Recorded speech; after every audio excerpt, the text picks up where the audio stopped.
Did you know that the average rent for a one-bedroom flat in London now costs more than most people's entire monthly salary in the rest of the UK?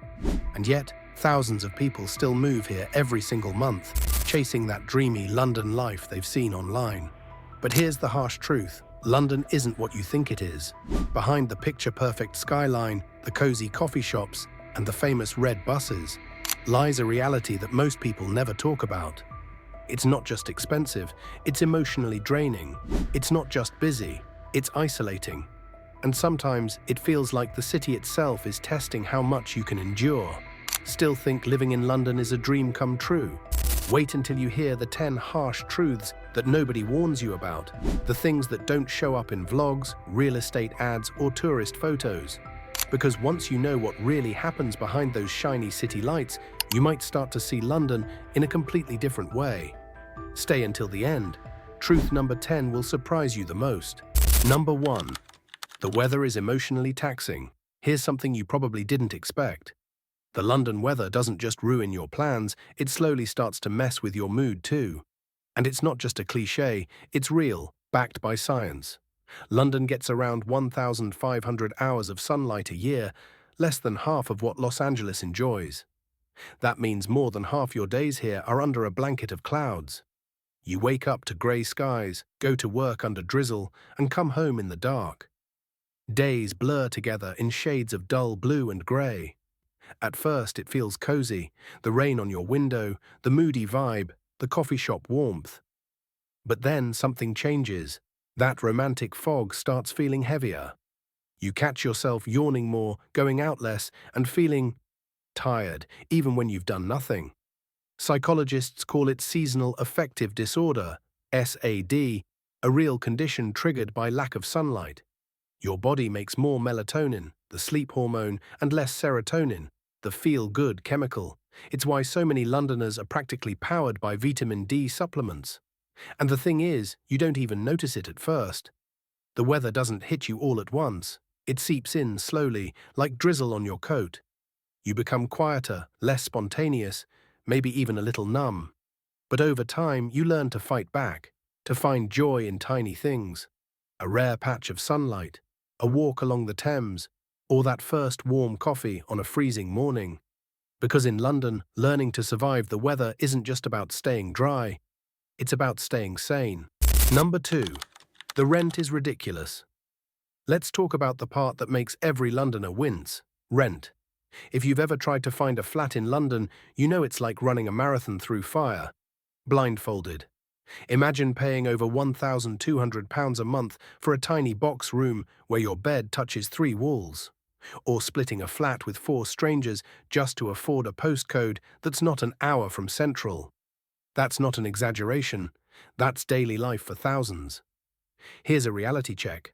Rent in London has risen over 30% in the last 5 years, while wages haven't even come close. It's a city where you can earn a good salary and still feel broke by the end of the month. Every viewing feels like an auction. 10 people show up, half are ready to pay extra, and the landlord doesn't even have to try. And those charming period flats you see online, half of them have mold in the corners, paper-thin walls, and heating that only works when it feels like it. You're not just paying for space, you're paying for survival. The harsh truth is, in London, rent owns you. It decides where you live, what you eat, and even how much freedom you have.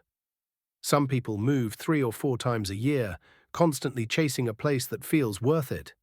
But if you've lived this nightmare, or you're planning to move here soon, I want to hear from you. Drop a comment below and tell me your rent horror story. And if you're shocked by how real this is, subscribe to the channel, because the next truths about London will hit even harder. Number 3. The commute is a daily battle. It starts before sunrise. You're half awake, standing on a platform with 50 other people who look just as tired as you. The wind slices through your coat, and the screen above says, "Severe delays on the Central line." Again. When the train finally arrives, there's no space, but everyone squeezes in anyway. You're pressed against a stranger's backpack, someone's headphone cord brushes your face, and no one makes eye contact. The air is warm, stale, and somehow damp. You can't move, you can't think. And this is just the morning. Every Londoner knows this silent dance, the unspoken competition for seats, the sighs when the train stops in a tunnel, the synchronized groan when the driver announces, "We're being held to regulate the service." It's not just commuting, it's survival disguised as routine. One spilled coffee, one missed train, and your whole day feels off balance. Yet somehow you keep doing it. Day after day, year after year. Some people call it character building, others call it madness. But there's something strangely poetic about it too, that shared exhaustion, that collective patience. You and millions of others moving together like clockwork through tunnels and timetables, chasing a city that never stops. By the time you finally reach your stop, you've already lived through a full emotional cycle: frustration, surrender, acceptance.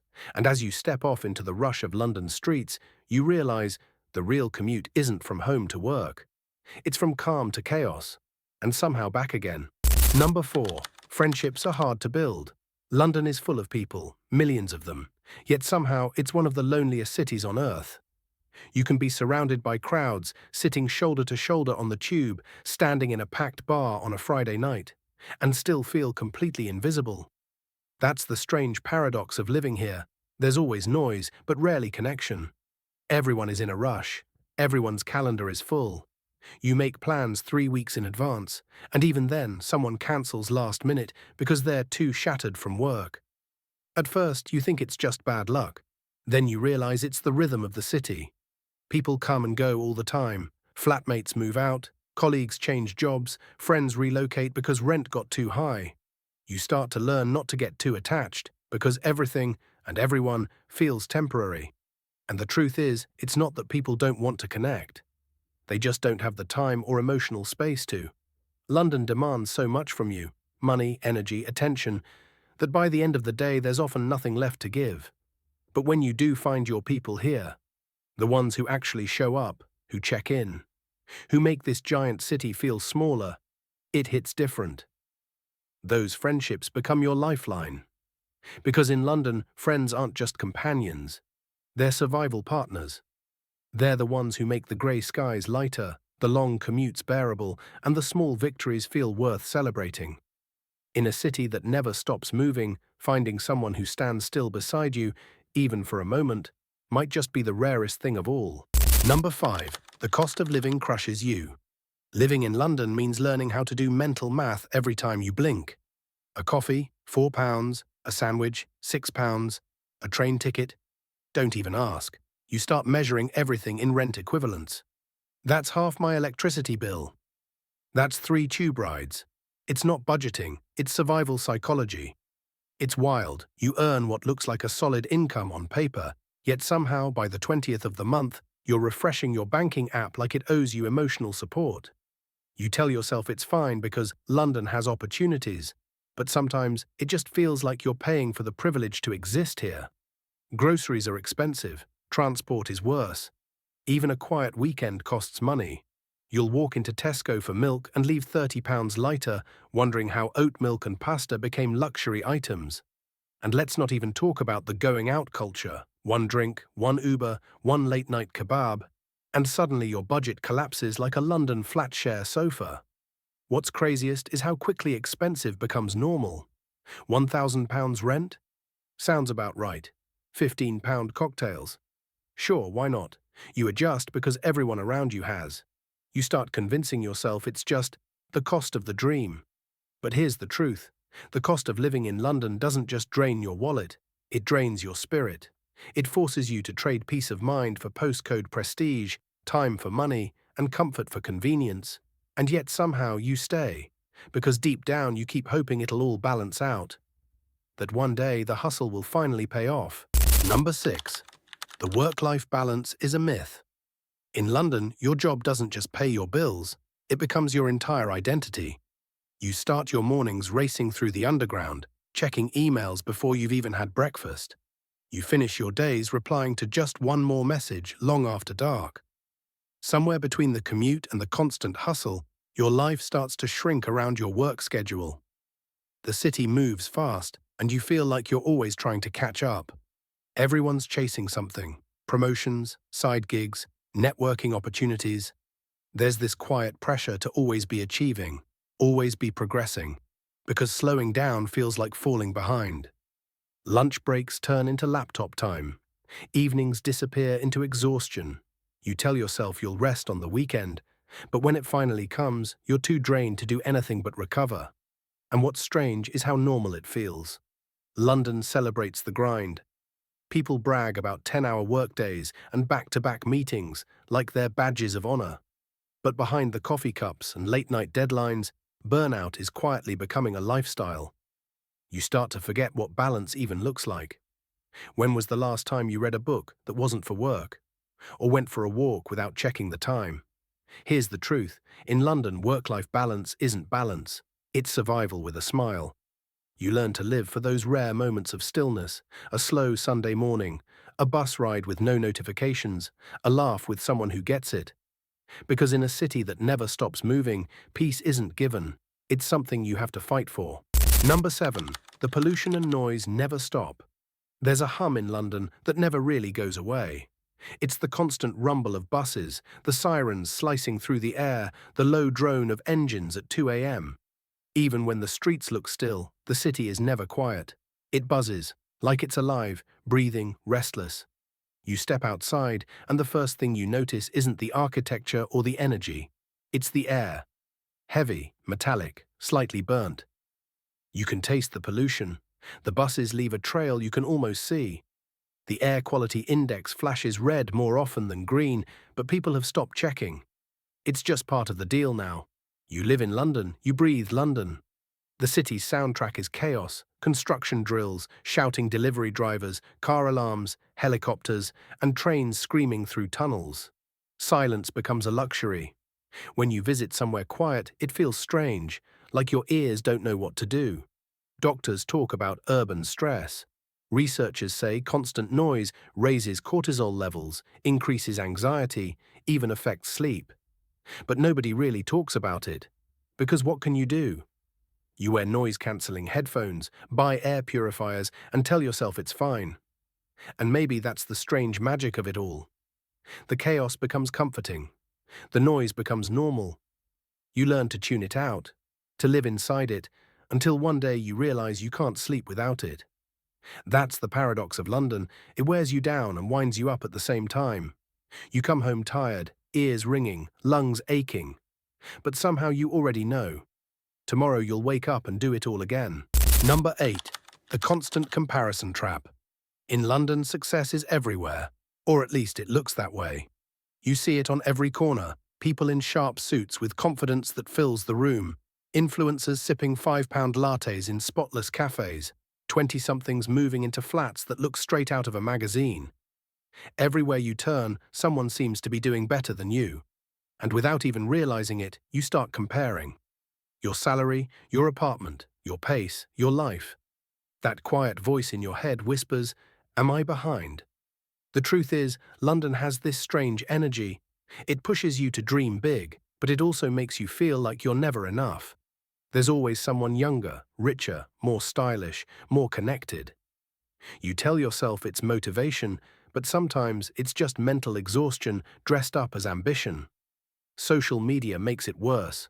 Scroll through Instagram and you'll see people living the London dream, rooftop views, Michelin star dinners, fancy events.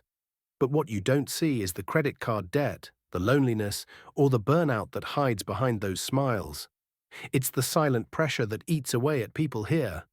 Not just to succeed, but to appear successful. To keep up, even when you're barely keeping it together. But here's the paradox. The moment you stop comparing, London starts to feel lighter. You begin to see the small wins, the calm morning walk, the coffee with a friend, the quiet victories that don't make it to Instagram. Because in this city of endless ambition, peace isn't found by racing others. It's found by finally running at your own pace. Number 9. Nature feels miles away. In London, green feels like a luxury. You can go weeks without seeing an open sky that isn't framed by buildings. The horizon here is made of glass and steel, not trees and fields. And after a while, you start to forget what silence actually sounds like. Sure, there are parks, Hyde Park, Hampstead Heath, Richmond. They're beautiful, but they're crowded. Even nature in London feels busy. Joggers, dogs, tourists, performers, it's never just you and the sound of leaves. It's always the city, echoing in the background, reminding you that you're never too far from noise. There's something quietly exhausting about living in a place where peace has to be scheduled. You plan green days like appointments, a walk by the canal, a picnic in the park, a weekend train out to the countryside just to breathe clean air. For many people, nature becomes something you crave more than you realize. You start scrolling through photos of forests, sunsets, and quiet lakes, not because you're bored, but because your mind is begging for stillness. The truth is, London gives you everything except space to pause. And yet, when you finally find that pocket of calm, a bench under a tree, a sunset over the Thames, or the way the city glows after the rain, it hits you differently. You realize how much you've been holding your breath, and in that rare moment of quiet, when the city fades and the world feels wide again, you remember that peace doesn't have to be far away. You just have to look harder to find it. Number 10. You might fall in love with it anyway. Here's the strangest thing about London. After all the noise, the struggle, the rent, and the rain, you might still fall in love with it. It's hard to explain why. Maybe it's the way the city glows after a storm, or how the streets feel electric on a Friday night. Maybe it's the energy, that constant hum of possibility that makes you believe something extraordinary could happen at any moment. Yes, it's exhausting. Yes, it tests you, but London also gives you moments that make it all worth it. The unexpected kindness from a stranger when your Oyster card fails. The rush of seeing the skyline from Waterloo Bridge at sunset. The first warm day of spring when everyone floods the parks like it's a national holiday. London isn't a city that gives, it challenges. It breaks you down, rebuilds you, and forces you to grow in ways you didn't think you needed to. It teaches you resilience, independence, and the art of appreciating small joys.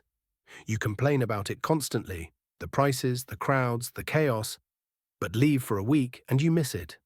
The rhythm, the diversity, the sense that you're part of something far bigger than yourself. Because beneath the grey skies and endless grind, London has a heartbeat. And once you tune into it, it becomes part of yours. So yes, the truth about living in London is harsh. But the harsher truth? You'll probably never want to leave. So now that you know the real London, tell me, could you handle it?